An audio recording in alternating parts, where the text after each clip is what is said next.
Em nome do Pai que me criou, do Filho que me resgatou, do Espírito Santo que me santificou.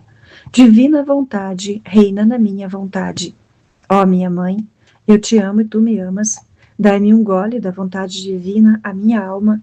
Me abençoa, mãe, para que todas as minhas ações sejam feitas diante dos vossos olhos maternais. Amém.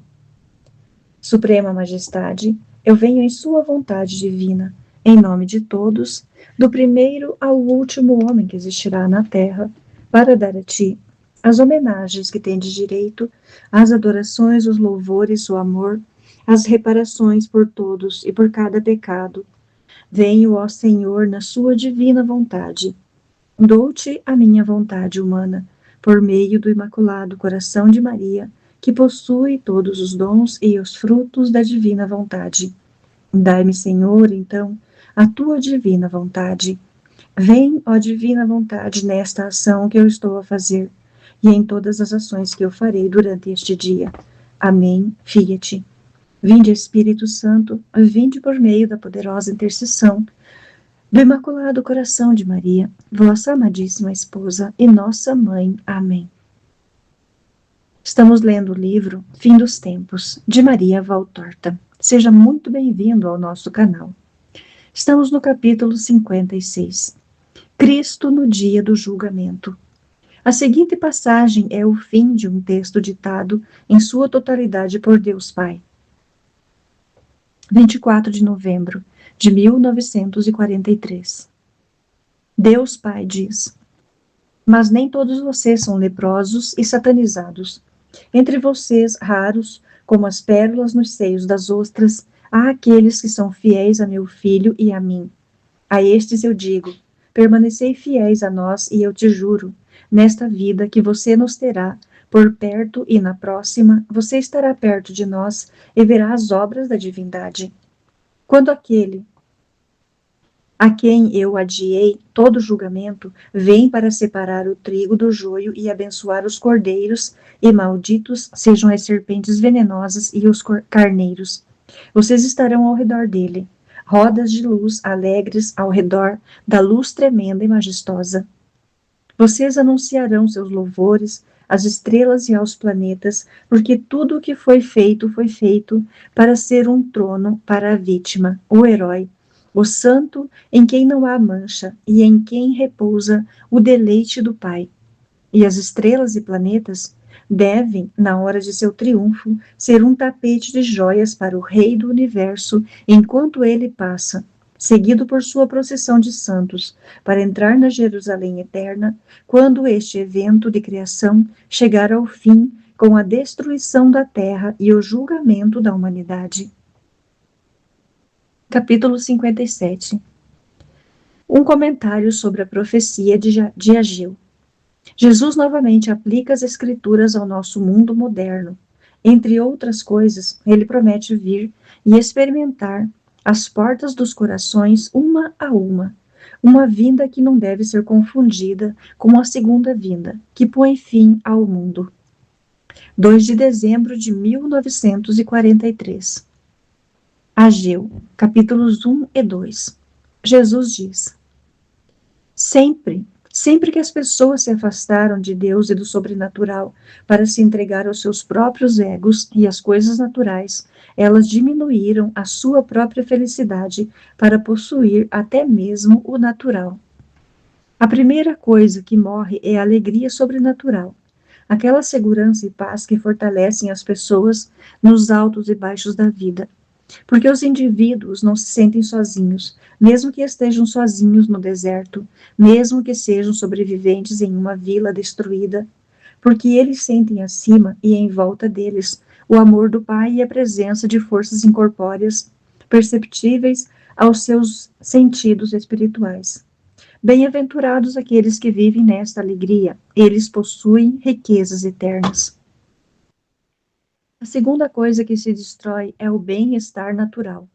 Não voltem os olhos com inveja para aqueles que, embora vivendo em desgraça diante de Deus, parecem ter pratos cheios. Vocês não sabem o que e quantas coisas estão faltando em suas casas, ou por quanto tempo seus pratos ficarão cheios. De qualquer forma, quero que você saiba que quanto mais cresce o bem-estar presente dos rebeldes contra Deus, mais aumenta a dureza de sua próxima vida. Não são pessoas como o rico da parábola que estarão no seio de Abraão. São pessoas como Lázaro, com o coração cheio de obras sagradas e obediência à santa verdade. Os rebeldes também, os desatentos ao Senhor, vivem e fazem tudo o que podem para aumentar a bolsa e o celeiro, aumentar as casas e propriedades, multiplicar as nomeações e honras. Ó miseráveis idiotas, quanto mais se esforçam para ser satisfeitos, mais o germe do pecado os corrói, como um roedor em um saco de grãos que sempre desce, mesmo que seja sempre reabastecido, porque o castigo de Deus está sobre seus atos. O que você fez hoje com o presente, quando seus objetivos de vida estão caindo e você não tem mais os olhos do Espírito para ver Deus, ou uma pulsação do Espírito para pensar em Deus? Seus empreendimentos foram bem-sucedidos? A riqueza aumentou? A sua felicidade aumentou? Não. Como o incêndio de um palheiro, eles tiveram um rápido clarão que desviou o simples, não o simples do espírito, mas durou como um clarão na panela e morreu ao sair seus aparentes triunfos. Revelaram-se derrotas e tristezas e desbarataram você e aqueles que foram desencaminhados por você. Volte para Deus. Eu digo mais uma vez, acima dos interesses individuais e nacionais, há um interesse mais elevado, Deus. E esse é aquele que sempre deveria ter propriedade. Se você desse propriedade, não cairia nos erros e crimes nos quais você cai, seja individualmente ou nacionalmente, porque os interesses de Deus não consistem em coisas más, mas em coisas santas, e onde há santidade, não há erro ou crime.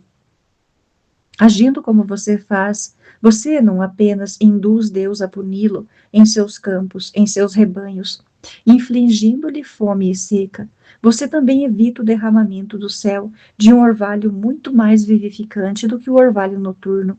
É o orvalho da graça nos corações que você impede de ser dado a você. É Cristo que não pode agir dentro de você. É inútil dizer que os céus façam chover o justo sobre a terra. Ele desceu uma vez, mas vocês permaneceram terras infrutíferas e pedras estéreis, e se tornaram cada vez mais. Vocês estão encerrados dentro de seus espíritos circundados, redondo por carne e sangue, morto como você por carne e sangue. E o Salvador não pode vir para salvá-lo. Ainda assim virei. Incansavelmente virei para experimentar as portas dos corações, uma por uma, e onde eu encontrar alguém que se abre para mim, entrarei para estabelecer uma morada de paz. Eu virei, porque eu sou ainda aquele desejado pelos justos da terra e pelos santos pela terra. Eu virei assumir a minha regra por causa da minha segunda vinda e triunfo final. Atrairei para mim todos os que vivem no Espírito, raças e nações convergirão para mim, para ver a minha glória que está coroada com uma cruz. A paz fluirá porque eu sou o Senhor da paz. Ela fluirá como um rio de leite sobre o mundo e virginá-lo com pureza branca, como a neve, depois de tanto sangue clamar a Deus em todos os continentes, chorando sua dor por ter sido sangrado de suas veias pelas mãos de irmãos. Quanto ao sangue derramado de Abel, até o dia da minha morte, eu o lavei desta terra com o meu sangue. Mas depois, o crime do ódio humano, que é um fruto satânico, novamente contaminou a terra, e não há torrões de terra em seu planeta que não provaram sangue. Destes torrões encharcados com sangue humano, sobe um fedor que o torna cada vez mais bestial. Nada além do meu poder pode purificar o que o rodeia e o que você tem dentro. E quando chegar a hora, virei para limpar você e a terra do ódio humano, para que a terra e os vivos possam ser apresentados a Deus. A última batalha será a do ódio puramente satânico, e então haverá apenas Satanás e seus filhos que odeiam. Agora todos vocês odeiam, até mesmo os santos em seu meio odeiam mais ou menos o inimigo e o próximo. E isso torna as ações de Satanás mais fáceis e atrapalham as ações de Deus, seja indivíduos ou nações.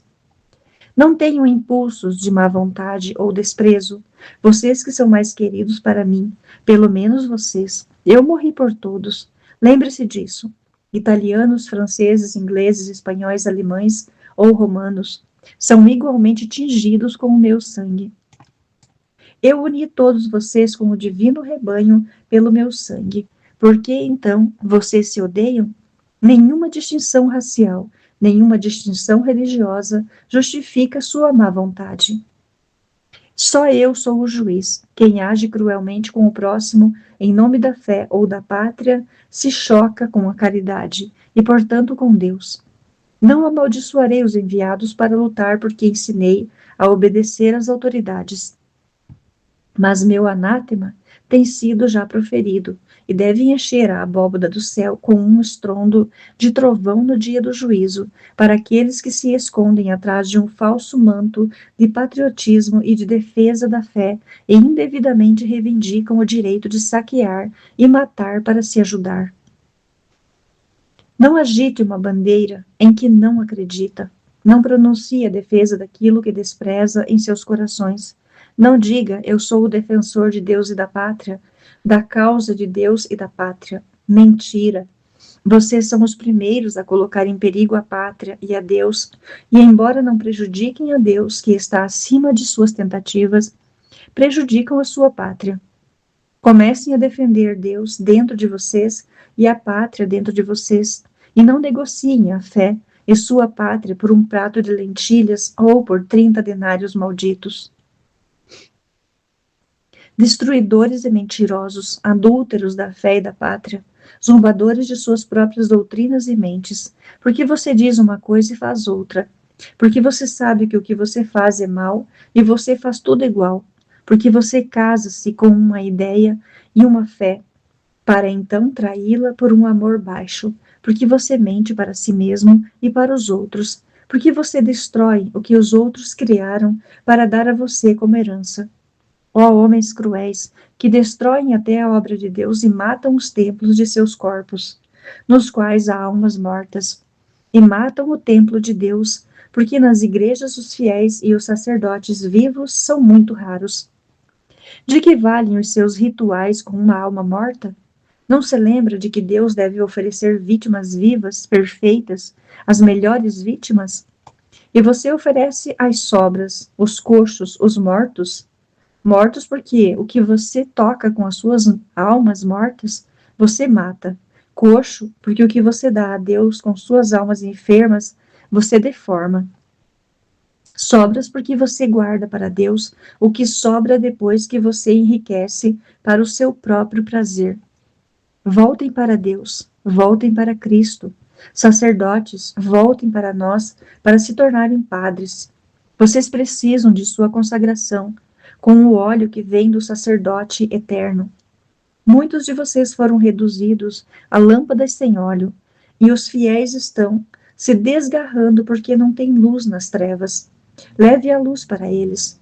Eu sou a luz do mundo, mas você não pode me levar até eles se não me tiver em você. E não insulte o meu megafone, e se ele te disser isso, abençoo-o, pois ele permite que vocês saibam a verdade e lhes dá os meios para se olharem no meio das feridas de suas almas e tirar muito pó que os sujam. A verdade é amarga e desagrada a você. Pense que é a sua culpa se ela está sendo dita a você. Você não precisava merecer essa verdade. Teria sido melhor não merecê-la.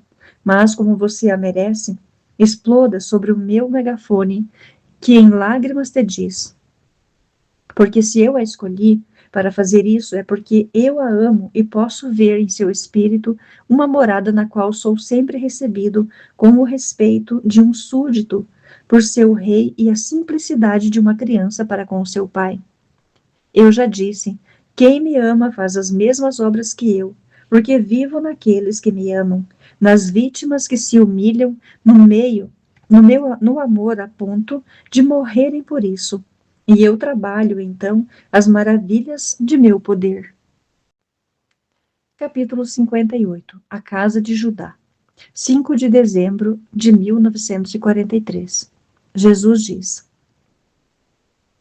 Visto que sou o Salvador da humanidade, não posso deixar de ser o Salvador do meu povo.